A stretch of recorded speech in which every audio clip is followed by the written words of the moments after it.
우리가 살아가면서 서로를 안다는 것, 또 서로를 알아간다고 하는 것, 또 좋은 이미지를 서로 쌓아간다고 하는 것, 우리 삶의 소중한 자산입니다. 그 중에 특별히 예수 그리스도를 안다는 것, 또 예수 그리스도를 더 깊이 알아간다는 것, 또 예수 그리스도와 좋은 관계를, 또 그 이미지를 계속해서 유지해 간다는 것, 사랑을 하는 것보다 몇 배 위대한 가치가 있는 것입니다. 예수를 알아간다는 것이 얼마나 좋은지요, 얼마나 기쁜지요, 감사한지요. 그런데 그때 당시에 예수가 계시고 예수가 그리스도인 것을 증거했는데 불구하고 예수를 귀신 들렸다자라고 말하고 예수를 잡아 죽이려고 하는 그 당시에 그 사람들을 생각해 보면 얼마나 불행한 사람들이었는지. 오늘 이 시대도 마찬가지입니다. 예수가 오늘 강단에서 계속 선포되어집니다. 예수는 오늘 그리스도라고 오늘도 증거되어집니다. 그럼에도 불구하고 예수에 대해서 별 관심이 없다든지, 그 예수와 나하고는 별 상관이 없는 관계라든지, 아니면 그 예수는 나와 멀리 있는 존재가 된다면 이것처럼 불행한 일이 없을 것입니다. 오늘 예수 그가 누구신가? 그가 정말 그리스도이신가? 이것이 오늘 우리의 계속되는 주제입니다. 오늘 예수님께서 초막절기에 성전에서 가르치십니다. 열심히 하나님의 복음을 증거하십니다. 그때 많은 사람들이 배움도 없는데 어떻게 저렇게 잘 가르치는가 하고 놀랐다라고 했습니다. 예수 그리스도는 세상 사람들로부터 배우는 자가 아닙니다. 하나님으로부터 직접적으로 그 말씀이십니다. 토라이십니다. 토라를 주신 분이시고 토라이시고 토라가 육체의 몸을 입고 오신 그분이십니다. 그분이 그 토라를 내용들을 오늘 설교하시는 것입니다. 풀어서 가르치시는 것입니다. 이거보다 더 큰 축복이 어디 있습니까? 사람들은 때때로 그의 말씀을 들으며 신들렸다라고 말합니다. 우리가 그러잖아요. 신들렸다라고 말하듯이 그들 당시에 귀신 들렸다라고 말하는 자들도 있고, 그가 또 하늘 아버지의 그 권세와 능력으로 보내셨다라는 이야기를 들으니 하나님의 아들이라고 스스로 말하니 그를 잡아 죽이려고 하는 자들도 있습니다. 여하튼 예수 그리스도, 그가 여러분에게 누구입니까? 오늘 이러한 질문들이 오늘 우리에게 던져야 할 질문인 것입니다. 오늘 그와 여러분들은 어떤 관계를 쌓아가고 있습니까? 이것이 우리에게 축복이 될 수도 있고, 그렇지 못하다면 이것은 가장 우리 인생에 정말 아쉬움, 불행이 될 수 있다고 하는 사실입니다. 오늘 사람들은 말합니다. 예수가 계속해서 잡히지 않고 복음을 버젓하게 증거하고 있으니까 오늘 그들은 25절에 보니까 어떤 사람들이 말하되 이는 그들이 죽이고자 하는 그 사람이 아니냐, 죽이려고 하는 자들이 있습니다. 보라, 저렇게 드러나게 말하되 그들이 아무 말도 아니하는 것은 당국자들은 이 사람을 참으로 그리스도인가를 믿고 있는 거 아니야? 라고 하는 혼란스러운 이야기들을 스스로 던지고 있습니다. 그러면서 그들은 말합니다. 우리가 저 나사렛 예수, 청년 예수를 분명히 아는데, 그 사람을 분명히 아는데 어디서 왔는지, 어떻게 살았는지, 30년 동안 어떻게 살았는지, 그의 아버지가 누구인지, 그의 어머니가 누구인지, 그의 형제들이 누구인지, 그는 목수의 아들 아닌가, 이렇게 육신적으로 생각하면서 그들은 예수 그리스도를 육신적으로만 보고 육신적으로만 판단하고 있습니다. 오늘도 예수 그리스도를 육신적으로 보는 사람들이 현저하게 많다는 것입니다. 오늘 히스토리컬 지저스 세미나라고 하는 신학자들의 운동이 있습니다. 버클리 유니버시티 중심적으로 일어난 신학자 운동들입니다. 마커스 보그, 존 도미닉 크로산, 로버트 펑크, 이런 분들이 이 루돌프 브루트만의 영향을 받아서 예수 그리스도, 이분은 분명히 역사에 존재한 건 믿을 수 있겠다는 것입니다. 존재한 것은 분명하다는 것입니다. 존재한 것을 예수 믿지 않는 자들도 그 기점으로 인해서 Before Christ, 역사의 연대기를 정했습니다. BC라고 우리는 부르지 않습니까? 안나 도미니, 주님의 시대라고 하는 의미의 예수 그리스도 이후의 시대를 AD라고 부르지 않습니까? 예수를 믿지 않는다 하더라도 분명히 역사적으로 그 예수는 이 땅에 오신 그 존재라고 하는 사실에 대해서는 인정을 합니까? 이것을 히스토리컬 지저스라고 부릅니다. 역사적 예수라고 부릅니다. 그러나 그 예수를 따라다녔던 추종자들과 많은 제자들이 이후에 자기들이 믿고 의지하고 존경했던 그 예수, 이 예수를 자기들이 신앙하는 신앙 고백적으로 의인화해서 이것을 뭐라고 하느냐? Confessional Metaphorized Jesus라고 합니다. 의인화해서. 여러분, 루돌프 프루트만은 신화화했다고 합니다. Mysterization 했다고 말합니다. 자기들이 너무 추종하고 자기들이 너무 존경한 나머지 신격화했다는 것입니다. 그래서 그런 이 내용들을 덧붙여서 덧칠해가지고 청년 예수에게 그런 신화적인 요소들을 덧칠해서 만들어진 것이 이 마태복음, 마가복음, 누가복음, 요한복음에다가 도마복음이 있고 그 다음에 또 큐라고 하는 자료, 이런 자료들이 있다라고 말을 합니다.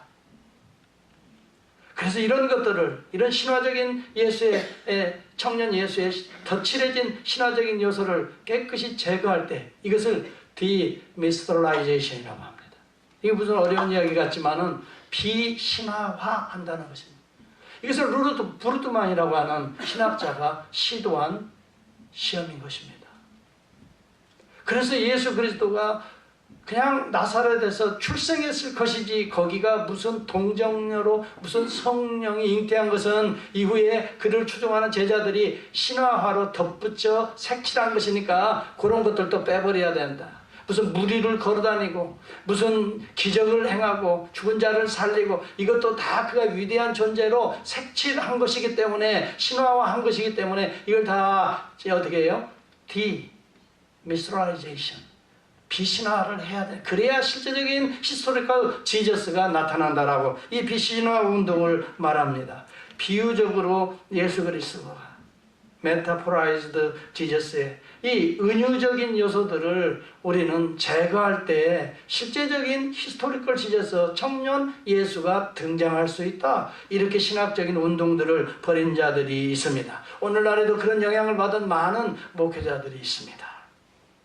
여러분, 갈수록 그리스도의 이러한 신성을 해방하는, 훼손하는 많은 신학운동들이 있다는 것을 여러분은 어떻게 생각하시겠습니까? 그냥 나사렛 청년으로 믿었으면 좋겠다는 거예요. 자기들이 구상하고 생각하는 그대로의 예수가 됐으면 좋겠다는 것입니다. 무슨 하나님으로부터 나오고 무슨 동정녀로 탄생하고 죽은 자 가운데 부활하고 이런 미신적인 이야기들은 빼버렸으면 좋겠다는 것입니다. 그리고 예수가 말한 산상보훈이라든가 이 좋은 얘기들만 우리의 삶에 간직하고 그것을 우리의 삶에 응용하고 적용해서 뭔가 우리의 라이프가 좀 더 거룩하고 좀 더 의미 있게 살면 되지.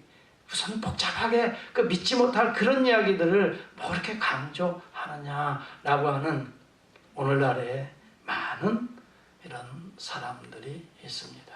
그래서 그걸 믿지 않으려고 합니다. 여러분, 그들이 분명히 여기 본문에서 왜 예수 그리스도를 잡아 죽이려고 하고 왜 예수 그리스도를 믿지 아니하고 또 왜 예수 그리스도에 대해서 이런 혼란스러운 생각을 가지고 있는가? 그들 생각에 오늘 여기에 본문 27절에 나타나고 있습니다. 한번 보시기 바랍니다. 한번 보세요.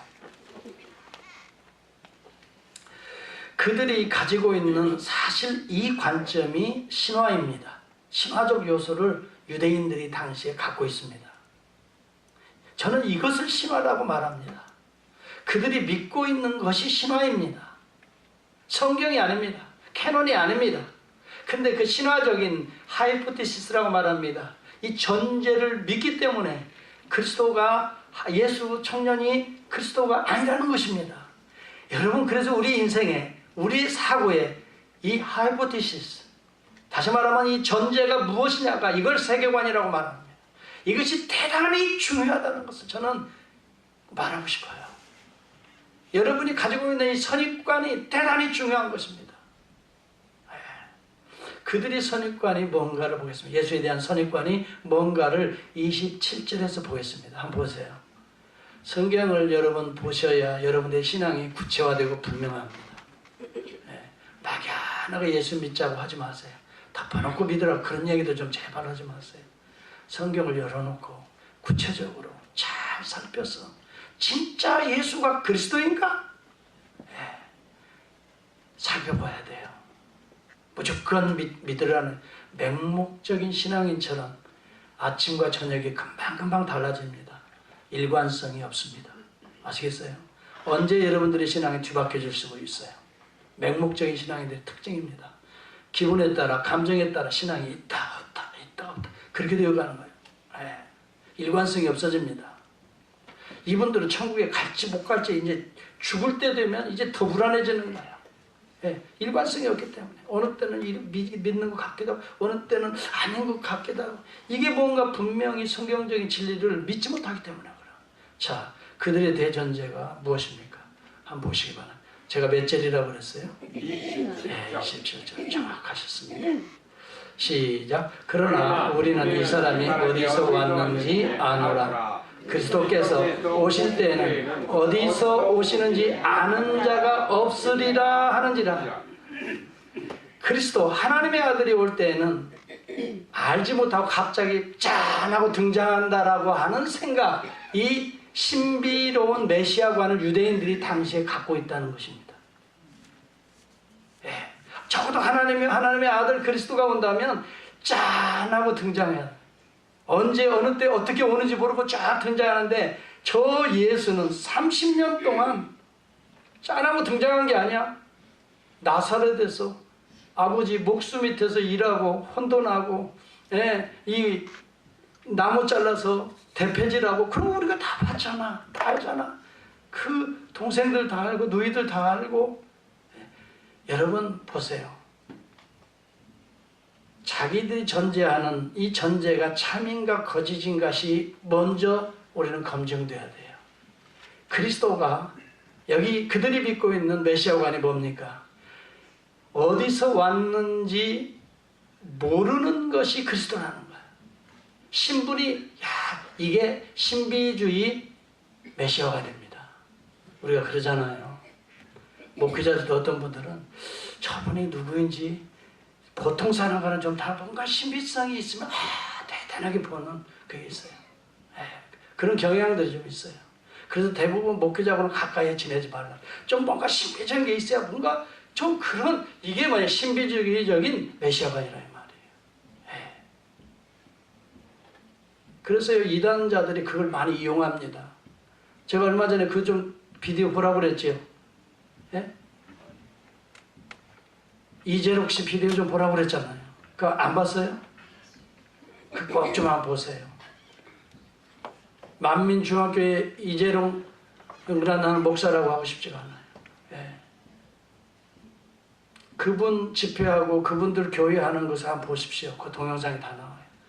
완전히 하나님 다음 가는 사람이에요. 성령이라고 그래요. 보혜사래 자기가 하얀 옷을 입고요. 자기가 들어올 때부터 막 하얀 소복 입은 여자들이 주변에서 막 박수 칩니다. 박수 쳐요. 드디어 메시아가 온다. 박수 치. 쫙 가게 거룩하게. 그 어느 때는요 연분홍 옷을 쫙 머리부터 쫙 연분홍 옷을 입고요. 아이고 참 저는 백구두 신는 것도 좀 부끄럽더라고요. 정말 목사가 어느 때는 백구두 신는 거.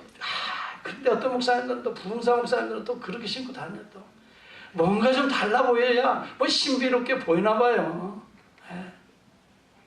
여러분 목사는 그냥 여러분과 똑같은 존재예요. 다만 성경을 좀 더 연구해서 성령의 인도하심을 받아서 가르치고 여러분을 영적으로 인도하는 것뿐이지 똑같은 존재인데 뭐 그렇게 신비롭게 그렇게 만들어서 그 엉뚱하게 존중하게 만들고 뭔가 신비감을 주려고 그러고. 그들이 유대인들이 그런 생각을 갖고 있었단 말이에요. 제가 그래서 자료를 찾아봤더니 랍비의 격언이 있어요. 뭐라고 말하냐면 전혀 예고 없이 닥쳐오는 것이 인생의 세 가지가 있는데 예고 없이 갑작스럽게 닥쳐오는 인생의 세 가지가 있는데 첫째는 메시아요. 두 번째는 하나님의 은혜요. 세 번째는 정갈이다 그랬어요. 정갈을 여러분 사막지대에서는 정갈이 있는지 없는지도 몰라. 갑자기 정갈을 밟아서 그놈이 물어서 독이 두른다 이거야. 그와 같이 여러분 갑작스럽게 오는 것이 하나님의 은혜고 메시아라는 거예요. 근데 이 예수는 30년 동안 나사렛에서 몫으로 장롱 깎아서 책상 깎아서 만들고 팔던 그런 사람이다 이거야. 근데 신비로운 게 하나가 없다는 거죠. 여러분 오늘 이런 우리들의 선입관이 이것이 미스라는 겁니다. 어디 성경에 메시아가 갑작스럽게 나타난다고 어디 그랬습니까? 메시아가 어느 지점에서 나오는 이 지점까지도 성경은 정확하게 예언했습니다. 베들레헴 에브라다야, 너는 결코 외형적으로 봐서는 작은 마을이지만 결코 작지 아니하리라. 인류를 구속할 메시아가 바로 거기에서 나오리라. 그렇게 말을 합니다. 여러분 성경은 이미 예언되어 있습니다. 메시아가 어떻게 어떤 모습으로 오셔서 그가 어떻게 일하시고 어떻게 돌아가시고 어떻게 부활하시고 어떻게 승천하시고 어떻게 우리 가운데 죄를 구속하실 분이신가를 우리 성경은 너무나 잘 가르쳐주고 있습니다. 그런데 이 성경적인 바탕을 가지고 우리의 전제를 삼아야 되는데 이런 랍비들의 이야기들, 검증되지 않은 이야기들, 상상력을 자기들의 미스로 간직하고 있는 것입니다. 그런 관점에서 예수를 보니 예수가 육신적인 아들일 수밖에 없습니다. 젊은 나사렛의 청년일 수밖에 없는 것입니다. 오늘도 우리의 신앙이 우리가 가지고 있는 미스를 점검해야 되는 것입니다. 여러분의 미스를 점검해야 됩니다. 여러분의 생각을 점검해야 됩니다. 여러분의 감정을 성경적으로 점검해내야 됩니다. 이것이 성경적인 말씀인가 아니면 내 감정인가 아니면 돌아다니는 세상에 뜬구름 잡는 이야기들인가, 무엇이 여러분의 전제입니까? 하이포테시스가 무엇입니까? 여러분의 성경이 돼야 될 줄을 저는 믿습니다. 저는 그래서 그런 훈련을 하는 것이, 그런 훈련을 매 순간 하는 것이 신앙의 성장에 엄청 중요한 요소인 것입니다. 어떤 문제가 발생합니다. 우리 살다 보면 그것을 여러분 떠돌아다니는 이러한 미스를 가지고 분석하지 마십시오. 그러면 아무래도 우리의 생각과 감정이 그리 해석하게 됩니다. 그렇게 그릇되게 해석을 하게 되면 결과물은 그릇된 결과를 가져온다는 것입니다. 그러나 성경적으로 그것을 분석하고 기도하면서 성령의 영감을 받으면 그것은 온전한 결과물을 가져온다는 것입니다. 오늘 그들은 바로 그러한 그릇된 헛된 미스를 붙들고 예수를 그 시각으로 선입관을 가지고 바라봤던 거예요. 여러분 선입관이 대단히 중요합니다. 그래서 많은 사람들은 그 사람의 본질적인 그런 마음보다는 무엇을 주로 바라봅니까? 스펙을 봅니다. 스펙을 좋아합니다. 예를 들자면 어느 학교 나오면 다 좋은 줄 알아요. 대단히 다 뭐 되는 줄 알아요. 여러분 외모를 보지 말고 중심을 보라고 지난 주일에 설교를 했습니다. 사람들은 전부 다 외모를 봅니다. 돈이 많아 보이면 아주 성공한 것이라고 그렇게 생각을 합니다. 여러분 다 그렇지 않습니다. 성실하게 땀 흘려서 번 사람도 있지만 그렇지 않은 분들도 의외로 많이 있다는 것을 우리가 알지 않습니까? 성공이라는 기준도 여러분 어떻게 봐야 됩니까? 여러분 외모로 보는 것은 그 사람을 온전히 알지 못하는 것입니다. 부분적으로 아는 것입니다. 부분적인 것이 사실은 온전한 결과를 가져오지 못한다는, 부분적일 수밖에 없습니다. 예수를 육신적으로만 봤습니다. 영적으로 보지 못했던 것입니다. 그러므로 예수를 온전한 예수, 온전한 것이 파괴되었습니다. 그리스도가 파괴되어 버리고 말았다는 것입니다. 오늘 우리의 하이포테시스가 부분적인 세속적인 것이라면 우리의 영적인 엄청난 하나님의 비밀들, 믿음의 상실을 가져올 수밖에 없습니다. 우리의 하이포테시스는 우리가 붙들어야 될 기본적인 전제는 하나님의 말씀이 되어야 될 줄을 믿습니다. 그렇지 않으면 우리는 엄청난 하나님의 비밀들을 상실시킵니다. 내 안에서. 바로 그분들이 예수와 가장 가까이 있었던 그분들이 하나님의 놀라운 은혜들을 상실했습니다. 예를 한번 들어볼게요. 예수를 가장 많이 알아야 될 그분들이 누굽니까? 예수와 함께 살았던 나사렛의 사람들입니다. 친구들일 것입니다. 부모와 형제들일 것입니다. 그러나 그들이 예수를 배척했습니다. 그렇지 않습니까? 육신적으로만 보기 때문에 영적인 하나님의 이 비밀스러운 것들을 귀담아 듣지 못했을 것입니다. 그런데도 믿음이 있었던 마리아는 그 예수의 말을 귀담아 듣더라. 그런 성경의 내용들이 나옵니다. 그래서 끝까지 마리아는, 예수님의 어머니는 십자가에 못 박힌 그 밑에까지 갔던 것입니다. 그리고 부활의 첫 열매로 여러분 마리아는 주님을 만나지 않습니까? 이 놀라운 은혜들이 가까이 있으면서도 놓쳐버리고 만다면 이것처럼 불행한 일이 어디 있어요? 가장 진리는 멀리 있는 게 아닙니다. 가까이 있습니다. 옆에 분들 한번 보시기 바랍니다. 당신을 보니 보석입니다. 보석을 여러분 멀리서 찾지 마시기 바랍니다. 가급적 가까이 했습니다. 우리 교회 안에 수두룩하다고 저는 믿습니다. 예, 정말 저는 우리 교인들 한 분 한 분 뜯어보면요, 어쩜 이렇게 보석 같아요. 예, 어쩜 이렇게 내가 없는 장점들을 너무 많이 가지고 있어요. 진짜로. 예.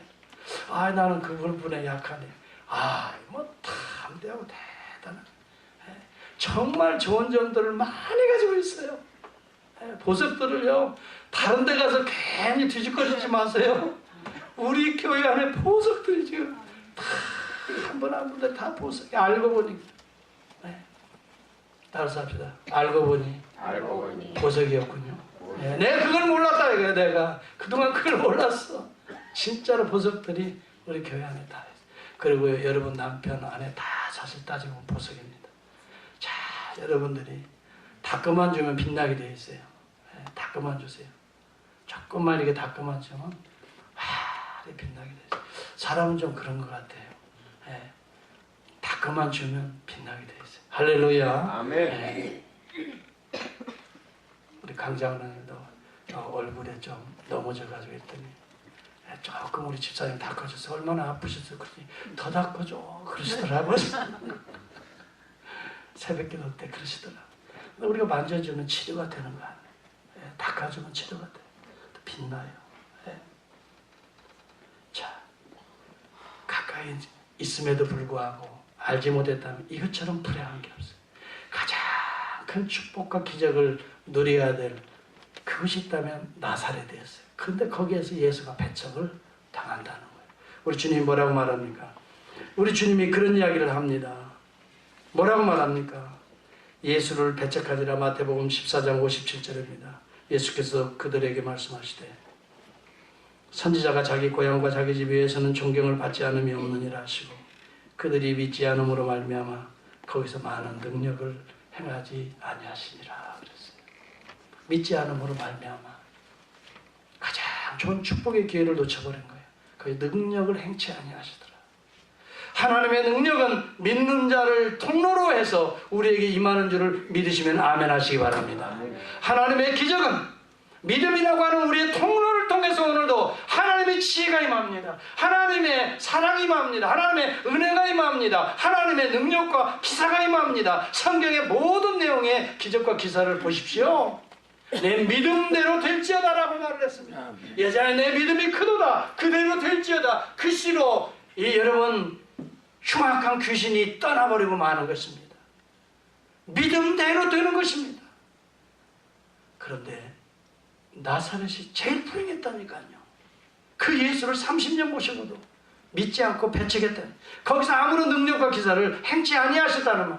오늘 여러분 교회 가까이 있으면서도 믿지 못하고 교회에 출입하면서도 믿지 못한다면 저는 이 자리에 그분이 가장 불행한 삶이라고. 여러분 우리가 같이 동일한 예배를 드리지만 하나님을 만나지 못한다면, 하나님 앞에 나왔어도 세상적으로 가득하다면 이것처럼 불행한 일이 없어요. 저와 여러분은 오늘 어떤 환경에서 나왔다 할지라도 사람 만나고 가지 말고 먼저 하나님 만나는 은혜가 임할 수 있기를 축복합니다. 하나님을 만나야 하나님의 지혜를 얻습니다. 하나님의 생명을 얻습니다. 이걸 영생이라고 말하는 거예요. 하나님의 땅의 권세와 하늘의 권세를 얻는 겁니다. 하나님 만나야 됩니다. 그 하나님은 이 땅에 육체의 몸을 입고 오신 그리스도이신 것입니다. 그가 하나님이 보내심을 받은 하나님의 영광의 본체라는 말씀입니다. 우리가 예수 그리스도를 만나야 됩니다. 예수 그리스도 우리는 오늘도 말씀을 통해서 만날 수 있습니다. 오늘도 이 복음은, 이 강단은 그가 그리스도이신 것을 계속해서 선포하고 있는 것입니다. 오늘도 이 예수를 만나야 여러분들이 하늘의 비밀 아버지를 만날 수가 있습니다. 예수를 본 자는 아버지를 보았거늘 어찌하여 아버지를 보이라라고 하느냐라고 말합니다. 여러분 기억할 수 있기를 바랍니다. 토마는 예수 그리스도의 부활의 주님을 부활하셨다는 이야기를 듣고도 믿지 못했습니다. 어느 날 주님이 그에게 나타나서 이 손과 옆구리를 만져보라고 하고, 그때서 주는 그리스도시요 하나님의 아들이십니다. 내가 주님을 이제야 믿게 됩니다. 그에게 말합니다. 토마야, 네가 만져본 거로 믿느냐? 따라서 합니다. 보지 않고 믿는 자가 더 큰 귀한 믿음이니라 그랬어요. 여러분, 우리는 2000년 전에 예수를 보지 못했습니다. 그러나 우리는 성령의 은혜로 오늘 저는 분명하게 믿습니다. 아멘입니까? 분명하게 그는 그리스도이신 것을 믿습니다. 이것은 위대한 믿음인 것입니다. 그는 그리스도이십니다. 아버지가 보내셨던, 아버지가 파송하시고 아버지가 기름 부어주신 왕이요, 나의 왕이요, 내 죄를 대속하신 대제사장이요, 또 하나님의 말씀을 그대로 나에게 들려주신 그는 참 선지자인 것입니다. 이것은 구약시대에 계속해서 이야기했습니다. 예수 그리스도 자신도 얘기했습니다. 그런데 중요한 것은 그 예수가 말하는 대로 믿지 않은 그 당시의 사람들입니다. 저는 정말 불행하다고 생각합니다. 예수님은 그렇게 말합니다. 요한복음 8장 42절에도 말합니다. 이는 내가 하나님께로서 왔음이라고 말합니다. 나는 스스로 온 것이 아니오 아버지께서 나를 보내셨다라고 거듭 말합니다. 요한복음 10장 36절에도 말합니다. 세상에 보내신 자가 나는 하나님의 아들이라 라고 말하는데 너희가 어찌하여 이것을 참담하다 라고 말하느냐라고 거듭 반문합니다. 요한복음 11장 41절에서 42절까지 죽은 나사로 앞에 돌을 옮겨놓으라 라고 말하면서 우리 주님이 기도하시는 내용이 나타납니다. 42절에 항상 내 말을 들으시는 줄을 내가 아나이다. 그러나 이 말을 하는 것은 둘러선 이 무리들을 위함이니 곧 아버지께서 나를 보내신 것을 저들로 믿게 하려 함이니이다 라고 말합니다. 여러분, 죽은 나사로를 살리는 이유가 이 살리는 그 자체의 목적이 있는 것이 아니라 이렇게 살려냄으로 죽음을 이겨낸 하나님의 아들 그리스도이심을 저들이 믿게 하게 하려 함이라라고 주님은 기도하시고 그렇게 행하셨던 것입니다. 오늘 많은 사람들이요, 병 고치면 무슨 대단한 메시아인 줄 알아요. 그렇게 생각하지 마시기 바랍니다. 병 고치지 않으셔도 예수는 그리스도이신 것입니다. 아멘입니까? 아멘. 여러분, 우리가 원하는 바를 당시에 이루어지지 않았다 할지라도 그는 여전히 그리스도이신 것입니다. 이것을 믿지 못한다면 오늘 우리가 그려내는 상상력에 그리스도이실 뿐인 것입니다. 이것을 종교인이라고 말하는 것입니다. 의외로 오늘날 교회 다니는 분들이 종교인들이 많다는 것을 저는 압니다. 분명히 저는 이야기합니다. 종교인과 거듭난 그리스도인은 다르다고 하는 것입니다. 가는 길이 다른 것입니다. 그들은 세속적인 자기 영광을 위해서 가지만 우리는 그리스도의 십자가를 지고 아버지의 영광을 위해서 가는 길입니다. 그분은 멸망의 길로 가지만 우리는 영생의 길로 하나님의 품으로 가는 것입니다. 그리고 그들은 여러분 염소의 길로 가지만 우리는 양의 길로 가는 것입니다. 그들은 가라지를 결국 생산하지만 우리는 알곡을 생산하는 결과가 달라지는 것입니다. 사랑하는 성도 여러분, 예수를 여러분의 구주로 믿고 그리스도로 믿고 거듭난 성도들, 거듭난 그리스도인이 되시기를 주의 이름으로 축복합니다. 여러분, 이것은 주님이 일관성 있게 말하고 있는 내용입니다. 그가 이렇게 말합니다. 28절로 넘어가 봅니다. 더 중요한 내용 있습니다. 같이 한번 봅니다. 28절입니다. 시작. 예수께서 성전에서 가르치시며 외쳐 이르시되 너희가 나를 알고 내가 어디서 온 것을 알거니와 내가 스스로 온 것이 아니니라. 나를 보내시는 참되시니 너희는 그를 알지 못하나 나는 아노니 이는 내가 그에게서 났고 그가 나를 보내. 이게 그리스도라는 말입니다. 나는 하나님의 기름 부음을 받고 왕으로 제사장으로 선지자로 이 땅에 보냄받은 자라는 것이 그리스도. 그것을 히브리 말로 메사야라고 말합니다. 나는 하나님 보내신 메사야라는 것입니다. 그런데 여기 외쳐 이르시되 그렇게 말합니다. 여러분, 자기를 잡아 죽일 이런 이야기를 하면 신성모독죄로 잡아 죽일 사람들 앞에서 당당하게 이야기합니다. 나를 잡아가라라고 어쩌면 말하는지도 모르겠습니다.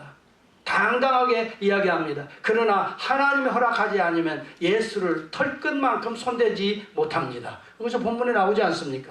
그들의 때가, 하나님의 때가 이르지 아니하였기 때문에 예수를 잡아 죽일 수가 없습니다. 속으로는 저놈하고 하나님을 블레스페미한다 하고 회방한다 하고 생각하지만 그를 터치하나 못했습니다. 이것은 아직 그 때가 이르지 아니하였기 때문이라고 성경은 결론처럼 이야기합니다. 그것은 하나님이 그를 사명을 이룰 때까지 지키고 보호하시고 계시기 때문인 것입니다. 이분이 그리스도이신 것입니다. 오늘 예수 그리스도는 오늘 우리에게 성령을 부어주사 여러분 세상에서 여러분을 미혹하지만은 털끝 하나 건드리지 못하도록 여러분의 사명을 감당할 때까지 우리 주님이 지켜주고 계시는 것입니다. 아멘. 우리 하나님께서 지켜주고 계십니다. 두려워하지 말기 바랍니다. 예수가 그리스도라는 걸 증거하는 걸 망설일 필요가 없습니다. 부끄러워할 필요도 없습니다. 털끝 하나 나를 건드리지 못합니다. 여러분, 감옥에 들어간다 할지라도 하나님께서는 요셉을 통해서 그의 구원을 이루시는 하나님이신 것을 우리는 묵상하면서 보고 있지 않습니까? 세상은 우리를 쇠고랑이를 챈다 하더라도 하나님의 복음은 여러분 갇힐 수가 없습니다. 계속해서 증거되고 2000년에 오늘 이 반석교회 강단에서도 계속 외치고 있지 않습니까? 예수는 그리스도라고 외치고 있지 않습니까? 아멘. 여러분, 이것이 왜 이렇게 중요합니까? 예수를 통해서만이 하나님의 권능과 능력과 하나님의 지혜와 하나님의 죄사함과 하나님의 이 놀라운 은혜를 그리스도를 통해서만이 우리에게 얻을 수가 있기 때문에 그리스도가 중요한, 그분이 예수예요. 예수가 그리스도인 것을 신앙 고백 그만큼 중요한 것입니다. 예수가 그리스도이라는 신앙 고백을 통해서 우리는 하나님의 자녀가 되는 거듭나는 여러분 오늘 우리의 중생을 체험하게 됩니다. 여러분, 예수가 그리스도라는 신앙 고백을 통해서 우리는 세상의 자녀가 하나님의 자녀로 다시 영적으로 중생을 맛보게 됩니다. 여러분, 우리의 의로 우리의 자랑으로 덧입혀진 우리의 무화과나무에 이 더러운 옷을 벗어버리고 어린 양 보혈을 씻어서 우리를 가죽옷을 지어 입히듯이 예수 하나님의 의의 옷을 오늘 예수가 그리스도라고 고백하는 자 위에 하나님의 의의 옷을 입혀주시는 이 칭의의 은혜가 우리에게 임하게 되는 것입니다. 아멘. 여러분, 우리 스스로는 아무리 씻어볼래야 거룩해질 수 없지만 말씀과 기도로 성령의 사역을 통해서 우리를 거룩해 하는 성화의 은혜가 오늘 예수는 그리스도라고 고백하고 그를 따르는 자들에게 하나님께서는 그 은혜를, 성화의 은혜를 베풀어 주시는 것입니다. 그렇기 때문에 예수가 그리스도이신 것을, 하나님의 보내신 하나님의 아들이요, 오늘 내 죄를 씻으신 대제사장이요, 나의 왕이요, 나의 선지자인 것을 고백하는 것이 그만큼 중요하다는 것입니다. 오늘 예수가 그리스도가 아니라면 우리는 예수 믿는 것이 믿음이 헛것입니다. 우리는 죽고 썩고 영원한 멸망 가운데 거합니다. 그러나 예수가 그리스도이기 때문에 죽은 자 가운데 부활하신 것처럼 우리의 몸도 언젠가 주님이 재림하실 때에 육체의 부활을 맛보게 되는, 영적인 부활을 맛보게 되는 놀라운 은혜가 우리에게 남아있는 줄을 믿습니다. 네. 외쳐 이르시되, 여기 외치라는 말은 클라조라는 말입니다. 우리가 보면 큰 소리로 말하다. 제가 목소리가 좀 크죠? 예? 예. 그래서 우리 조태양 집사님이 이거 조절하느라고 신경을 많이 씁니다. 올라가는 거 가장 많이 들리고 또 낮아지니까 좀 더. 우리 조 집사님 너무 고마워. 예, 목소리가 올라가면 더 힘든 분들이 있다고 하니까 그 얘기 듣고 아버지, 우리 목사님 설교가 또 힘들면 안 되잖아요. 그러면 내리고 또 너무 내려간 것 같으면 목사님 힘 빠질 것 같으면 또 쫙 올려줘. 네, 참 귀한 분. 우리 조 집사님께 박수 한번 감사하고 항상 저는 우리 집사님이 저를 이렇게 잘 해주기 때문에 부족한 설교도 이렇게 여러분에게 잘 전달돼요. 예수가 그리스도 외친다는 말은요. 뭐라고 해요? Speak with a loud voice라고 영어는 그렇게 번역됐죠. 그런데요, 헬라어는 크라소. 이것은요, 큰 소리가 아니에요. 우리가 성경에 크다는 말은요, 목소리가 크다는 게 위대한 하나님의 소리를 큰 소리라고 말합니다. 아시겠어요? 하나님이 중대한 선언을 한다 이 말이 외쳐. 여러분 요한복음에 6회 나옵니다. 이게 예수 그리스도가 사용하시는 이 클라소, 이것은 신앙의 핵심입니다. 이것을 큰 소리로 선포하는 것입니다. 중대한 선언입니다. 이것은 하나님이 자신이 생명의 근원 되실 때마다 클라소 외쳐 이르시되, 그때 쓰는 용어입니다. 예수 그리스도가 하나님의 중대 선언을 하고 있는 것입니다.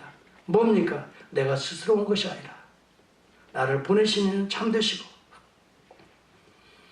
그를 알지 못하는 너희들은 나는 아노니 이는 내가 그에게서 났고 그가 나를 보내신 그리스도라라고는, 이것이 중대한 하나님의 선언이라는 거예요. 이것이 축복을 받느냐 저주를 받느냐의 기점이 되는 중대한 선언이라고 하는 것입니다. 이것이 오늘 성령의 충만함을 받느냐 아니면 육신적인 삶으로 나아가느냐의 기점이 되는 중대한 신앙 고백이라는 것입니다. 오늘 저와 여러분에게는 저는 이것을 도전합니다. 여기에서 한순간 빗나가면 여러분은 엄청난 우리 인생의 전환점이 되는 것입니다.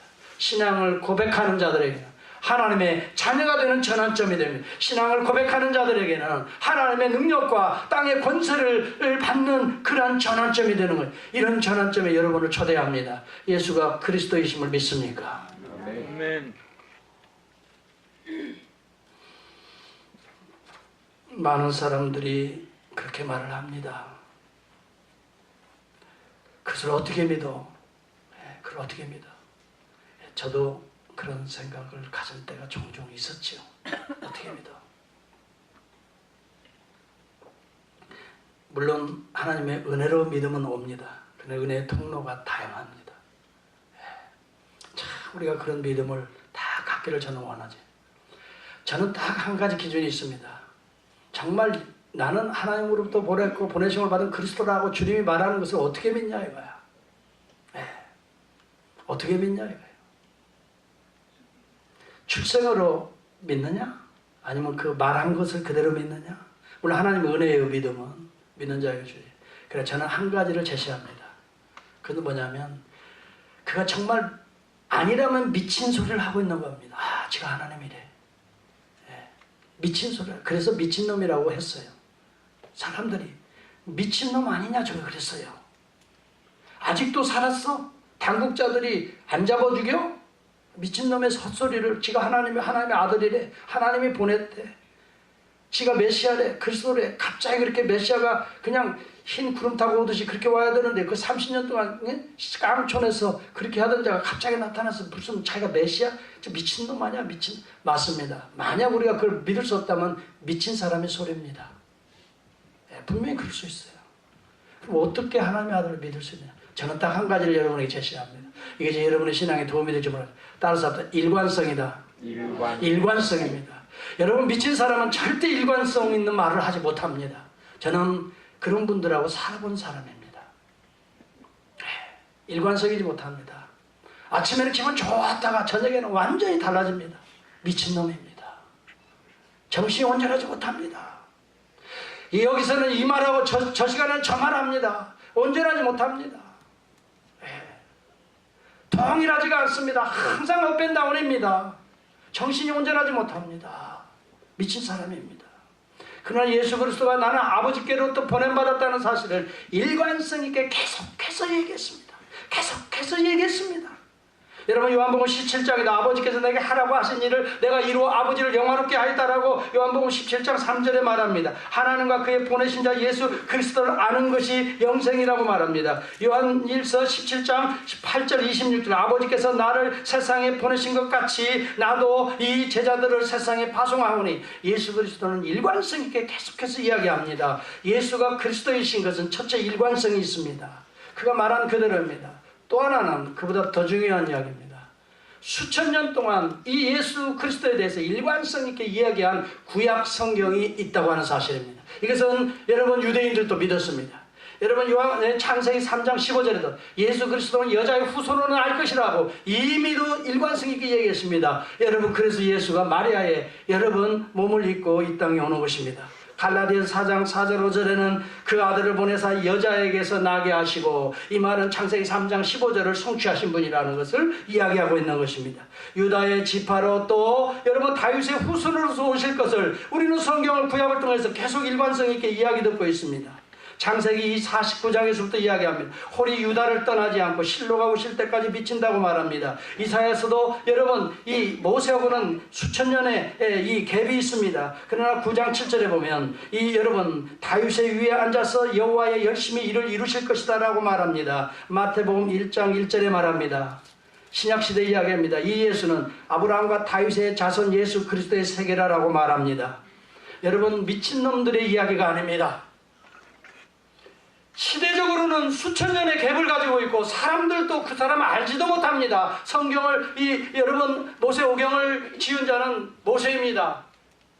여호수아를 지은 자는 여호수아입니다. 그 다음에 여러분 역대기나 모든 걸 지은 자는 사무엘입니다. 그리고 이후에 다윗이 나타나고 시편과 여러분 잠언 아가서는 솔로몬입니다. 다 그 사람들은 알지 못해요. 물론 이제 아는 사람도 혹 있겠지만 수천 년, 수백 년의 갭이 있는 거예요. 동일한 이야기를 하고 있는 것입니다. 이것을 통해서 우리는 알아야 됩니다. 적어도 구약성경이 이런 역사적인 갭, 문화적인 갭, 사람이라고 하는 인간적인 갭이 있음에도 불구하고 통일한 메시아에 대한 예언으로 일관되어 있다면 적어도 하나님이 일관성 있게 모두에게 계시했다는 것을 믿을 수 있다는 것입니다. 여러분 아멘입니까? 아멘. 하나님이 통일한 이야기를 계시해줬다는 것을 우리는 믿을 수 있는 것입니다. 시대가 달라도 사람이 달라도 역사가 달라도 그 예수에 대한 이야기가 구약의 이야기예요. His story입니다. 일관성입니다. 여러분 오늘 우리 주 예수 그리스도는 그렇게 말씀하시고 십자가에 구속하시고 부활승천하시고 성령을 부어서 오늘도 일관성 있게 성령을 통해 이 강단에서 이 부족한 종을 통해 계속해서 그가 그리스도이다는 것을 지금도 동일하게 증거하고 있습니다. 2000년이 지난 이후에도 아니 주님이 다시 오실 그때까지도 이 강단은 이 예수가 그리스도이신 것을 증거하는 강단이 되어야 될 줄을 믿습니다. 아멘. 다른 그 여타의 이야기들은 세상에 가서 배우십시오. 저보다도 훌륭한 분들이 많습니다. 그래서 저는 성령의 감동하심을 입은 하나님의 종입니다. 오늘 주가 예수가 주요 하나님이요 동일 본체를 가지신 그리스도이신 것이 중요하기 때문에 이것이 중대선언을 계속해서 하고 있는 것입니다. 중대선언인 것입니다. 이 이야기를 하지 않으면 저는 강단에서 내려갈 수가 없습니다. 하나님의 종이 아닙니다. 사람들의 비율을 맞추는 사람의 종일 뿐인 것입니다. 사랑하는 여러분 기억할 수 있기를 바랍니다. 아멘. 주가 예수 그리스도가 동정녀로 탄생하실 것도 예언되었습니다. 베들레헴에서 탄생할 것도 미가 5장 2절 베들레헴 에브로다의 그 근본은 상고의 태초에 나올 것이다 라고 말합니다. 여러분 동정녀의 탄생도 처녀가 잉태하여 그 아들이 이름을 임마누엘이라 하리라. 마태복음 2장 23절에 이 가브리엘 천사를 통해 동일한 이야기를 전해주고 있습니다. 누가복음 1장 31절에 그의 이름을 예수라 하니라. 하나님의 아들이라는 내용도 시편 2편 7절에 분명하게 예언되어 있습니다. 내가 영을 전하노라 이는 내 아들이라 오늘날 내가 너를 낳았도다 이 아들에게 입맞추라 이러한 자가 복이 있도다라고 여러분 시편 2편 7절에 예언됩니다. 그 아들은 마태복음 3장 17절에서 하늘로부터 소리가 내려와서 말씀하시되 이는 내 사랑하는 아들이요 내 기뻐하는 자라 예수였던 것입니다. 갈릴리에서 전도할 것도 예언되었습니다. 이사야서 9장 1절에 보면 이방의 갈릴리를 영화롭게 하셨다라고 여러 번 예언됐는데, 마태복음 4장 15, 16절에 보면 이 갈릴리, 이방의 갈릴리여 흑암에 앉은 백성이 하나님의 그 큰 빛을 보고 사망과 땅과 그들의 앉은 자들에게 하나님의 빛이 비추었도다라고 그리스도가 복음 전하는 갈릴리를 이렇게 예언 성취로 축복했던 것입니다. 선지자로 오실 것이라고 신명기 18장 15절에 예언했습니다. 나와 같은 선지자 하나를 너희를 위해 보내리라고 말했는데, 사도행전 3장 20절 22절은 너희들이 죽인 예수 그리스도가 곧 선지자라고 복음을 선포하고 있습니다. 가난한 자에게 복음이 전해질 것을 이야기했습니다. 이사야서 61장 1절과 2절을 보면은 가난한 자들이 아름다운 소식을 전해진다고 예언했습니다. 누가복음 4장 18절에 가난한 자에게 복음을 전하게 하시려고 예수가 가난한 자들을 만나셨다라고 말한, 예수는 이와 같이 이렇게 일관성 있는 하나님의 뜻을 성취하는 발자취를 남기셨던 것입니다. 그분은 미친 자가 아닙니다. 그분은 자기에 대해서 예언한 모든 구약의 성경을 철저하게 알았습니다. 그 삶을 통해 그 발자취를 하나 둘 성취해 가셨던 것입니다. 그리고 그분은 아버지께서 궁극적으로 우리 이 땅에 보내신 그 뜻을 이루기 위해서 십자가의 길을 가셨던 것입니다. 거부하지 않고 가셨던 분입니다. 친구에게, 유대인들에게 배척받는다는 것도 다 이미 예언된 사건입니다. 이사야서 53장 3절에 보면 그는 멸시를 받아 강구를 겪고 사람들에게 별로 칭찬과 이쁨을 받지 못했다라고 말합니다. 그리고 요한복음 1장 11절에는 자기 땅에 오음에 자기 백성이 영접지 아니하였다라고 성취를 말하고 있습니다. 여러분, 친구에게 배반당하는 내 떡을 먹던 가까운 친구도 나를 대적하여 발꿈치를 들었다라고 시편 41편 9절에 예언됩니다. 오늘 유다야 내가 입맞춤하므로 이 떡을 먹는 자가 나를 파는 자라고 예수는 성취하셨던 것입니다. 이처럼 일관성 있게 구약의 예언, 메시아의 예언을 여러분 신약에서 예수가 그대로 성취한 분, 여러분 구약의 수천 가지의 메시아의 예언을 이 땅에 와서 성취한 자가 예수 말고 누가 있습니까? 제가 그걸 던져보겠습니다. 구약의 메시아 예수에 대한 Messianic Revelation in Old Testament라는 책을 그로닝겐 교수가 썼습니다. 책에 이렇게 두고 번역한 거 보니까 이만큼 이렇게 많은 메시아가 오셔서 이루어질 하나님의 그 놀라운 모습들에 대해서 예언한 것을 신약시대에 그대로 그 발자취를 이루신 분이 예수 외에 누구입니까? 누가 그 발자취를 예언을 다 이루었습니까? 저는 지금까지 한 번도 그 어떤 사람도 예언된 것을 이 땅에서 이렇게 이룬 분이 없습니다. 랍비요, 선지자요, 사도들이요, 이렇게 이루지 못했습니다. 사도들도 입은 죽었습니다. 그러나 부활한 사도는 없습니다. 그러나 부활은 예언되어 있습니다. 여러분, 우리의 죄를 대속하시고 그 메시아가 다시 살 것을 예언하고 있습니다. 시편 16편 10절입니다. 내 영혼을 음부에 버리지 아니하리라. 주의 거룩한 자로 썩지 않게 다시 일어서실 것이라 라고 예언하고 있는 것입니다. 여러분, 우리가 기억해야 합니다. 하늘로 오르신 자가 이 12제자 가운데 누가 있습니까? 그러나 주께서 높은 곳으로 오르시며 사로잡은 자를 끌고 선물을 인간에게서 패역자 중에서 받으시니 시편 68편 18절에 그리스도의 승천을 예언하고 있습니다. 예수 그리스도는 하늘로 올리우사 보좌에 앉으시고 마가복음 11장 19절에 분명히 그 예언의 성취를 이야기하고 있습니다. 기억하십시오. 중요한 것은 일관성입니다. 사람도 일관성이 없으면 신뢰감이 없습니다. 그렇죠? 일관성입니다. 꾸준하게 어떠한 일이 있어도 어려움이 있어도 꾸준하게, 이건 일관성입니다. 이 일관성이 신뢰감을 만들어내는, 저분은 그래, 저분은 저런 때에도 저런 때에도 저런 때에도, 그것이 그분의 정체성입니다. 일관성입니다. 그리스도는 일관성이 있습니다. 그는 그리스도이기 때문에 그렇습니다. 예수는 그리스도십니다. 이것이 왜 이렇게 우리에게 중요합니까? 이것을 중심으로 우리의 인생은 현저하게 달라질 것입니다. 여러분의 삶은 여러분이 지배하는 자가 아니라 이제는 그리스도의 영, 성령이 지배하는 자로, 고백하는 자에게는 성령이 지배하는 자로 바뀌어질 것입니다. 성령이 지배하게 될 때는 생각이 달라집니다. 우리의 감정조차도 다스리게 됩니다. 그러나 여러분, 내가 주인이 되었을 때는 내가 세상을, 사람들을 통제하려고 합니다. 그러나 주님이 내 주인이 되었을 때는 사랑하려고 합니다. 통제가 아닙니다. 이해하려고 합니다. 싸매주려고 합니다. 성령의 사람들은 이런 열매를 맺게 되는 것입니다. 사랑하는 성도 여러분, 이것이 그렇게 중요합니다. 영생 아니면 영벌입니다. 궁극적으로 여러분 어떤 길을 선택하시겠습니까? 예수가 그리스도시다. 진정으로 고백하는 자들이에요. 여러분의 입술로가 아니라 마음으로 고백하는 자는 그를 따르는 자들입니다. 그를 따르는 자들은 궁극적으로 그런 성령의 열매를 맺는 자들입니다. 사랑하는 성도 여러분, 저는 하나님께서 여러분들에게 그런 믿음을 주시기를 이 시간 간절히 축원합니다. 그 믿음으로 고백하며 살 수 있기를 바랍니다. 기도하겠습니다. 하나님 아버지,